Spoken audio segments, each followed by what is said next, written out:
우리 함께 봤던 역계상 23장 25절부터 32절까지의 말씀을 중심으로 새로운 자리에 새로운 일을 이라는 제목으로 말씀을 나누도록 할게요.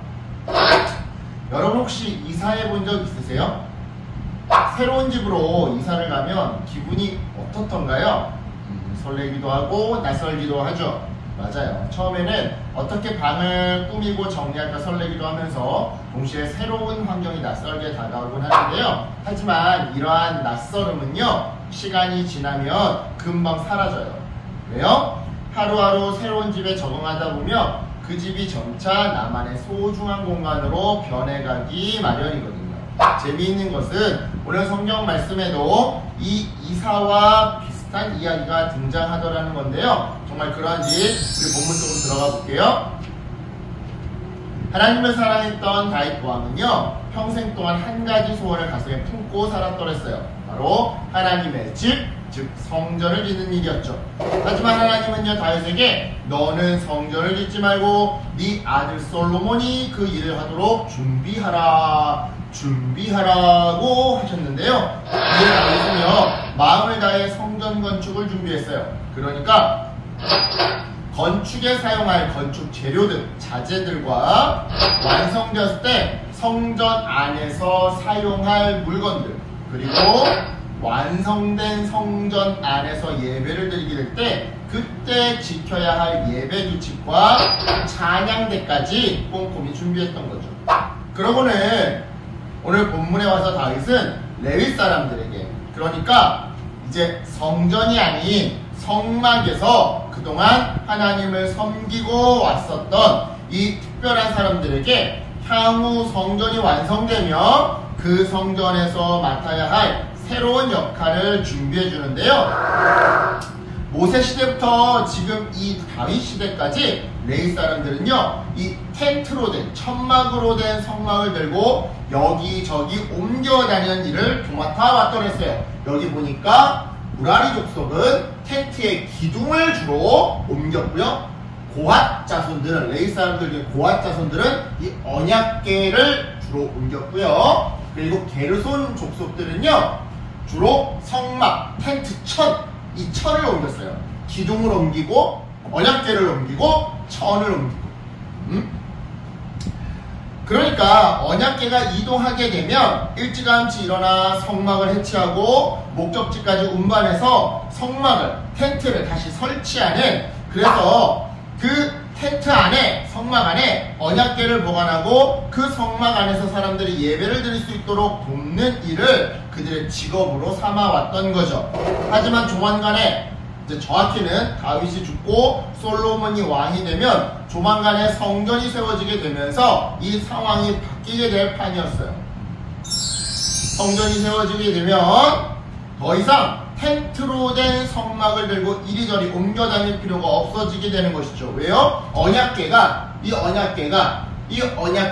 이처럼 튼튼한, 예전처럼 그렇게 허술한 텐트가 아니라 튼튼한 이 건물, 성전 안에 고정되어서 보관되어질 테니까요. 따라서 성막이 사라지고 성전이 생겨남에 따라 성막에서 언약궤를 보관하고 예배하던 시절에 했었던 임무는 사라져 버리고 성전에서 언약궤를 보관하고 예배하는 시대에 맞는 새로운 임무를 만들어줘야 했던 건데요. 그렇게 해서 새롭게 만들어진 레위 사람들의 임무는 이랬어요. 성전에서 하나님을 섬기는 일을 돕는다. 성전을 깨끗하게 관리한다. 아침과 저녁에 성전에서 찬양한다. 예배 때 제사장의 일을 돕는다. 절기와 명절을 준비하고 지킨다. 즉 레위 사람들은요, 다윗 덕분에 성막에서 했던 일들을 형태만 조금 바꿔서 성전에서도 새롭게 그 일을 계속 이어나갈 수 있게 된 것이었죠. 자, 그렇다면 이쯤에서 오늘 이 이야기를 우리에게 한번 적용해 봅시다. 우리도요, 살다 보면 레위 사람들처럼 인생의 변화를 만날 수 있어요. 초등학생에서 중학생이 되면서 교실이 달라지고 친구가 바뀔 수 있고요. 멀리 이사를 가게 되면서 교회가 바뀌고 학교가 바뀌고 사는 동네가 바뀔 수 있죠. 이와 같은 변화가 때로는 무섭고 불편하게 느껴질 수 있어요. 하지만 성경은 그런 우리에게 이렇게 위로해 주는데요. 하나님께서 새로운 환경으로 우리를 인도하시사 새로운 자리에 뿌리 내리게 하실 때 하나님은 우리를 그냥 방목하고 방치하지 않으신다.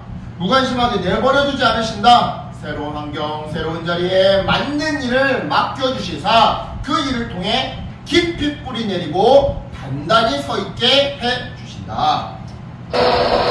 실제로 오늘 본문 속 레위 사람들을 떠올려 보세요. 이들은요, 성막을 없애고 성전을 세우겠다라고 하는 다윗의 선포 앞에 처음에는 많이 혼란스러워 했더랬어요.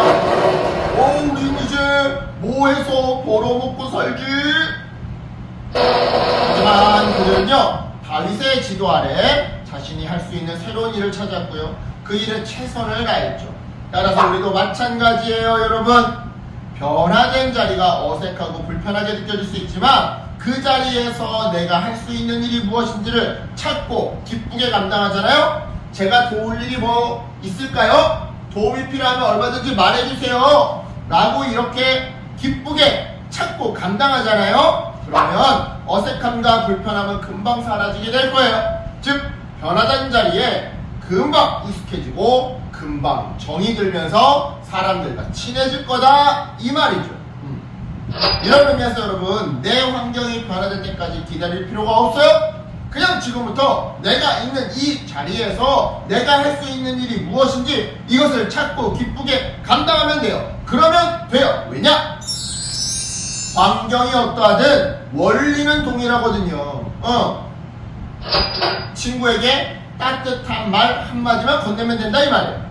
환경이 어떠하든 가정에서 부모님을 도와드리면 된다 이 말이에요.